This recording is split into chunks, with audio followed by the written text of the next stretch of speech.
Saya dah ada penyelesaian saya, Marinette. Vicky, Vlad, dedahkan diri awak.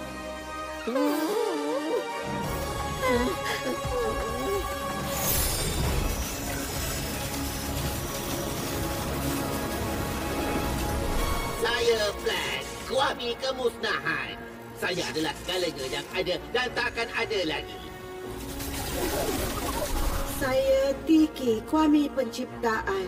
Saya segalanya yang masih belum dan akan wujud nanti. Kini, tunjukkan diri awak.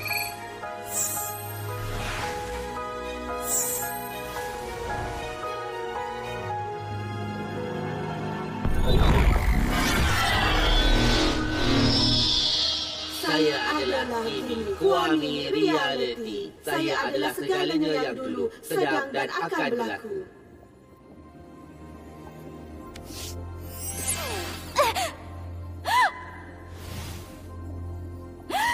Gabriel, jangan!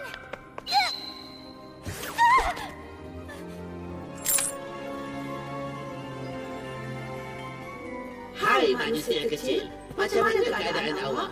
Sekarang, tahun berapa ya? Saya nak minta hajat. Dah mula dah, seorang lagi pengadu. Manusia ni hanya panggil saya untuk mengadu je, tak pernah nak bersyukur. Cuma ada satu perkara yang saya nak ubah. Yalah, apa yang awak nak? Hidup abadi? Kekayaan? Awak nak kacang pipis bertukar merah? Saya bagi amarannya. Setiap hajat perlu pengorbanan sebab alam semesta kena seimbang. Sebagai contoh, kalau awak nak kacang pipis bertukar jadi merah, maka strawberry perlu menjadi hijau. Jangan! Jangan buat macam ni! Marinette. Pastikan Adrian tak pernah tahu yang saya ni penjahat.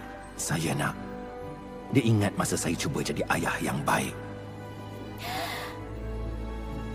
Apa yang awak hajatkan? Baca hati saya. Apa yang awak korbankan? Baca jiwa saya.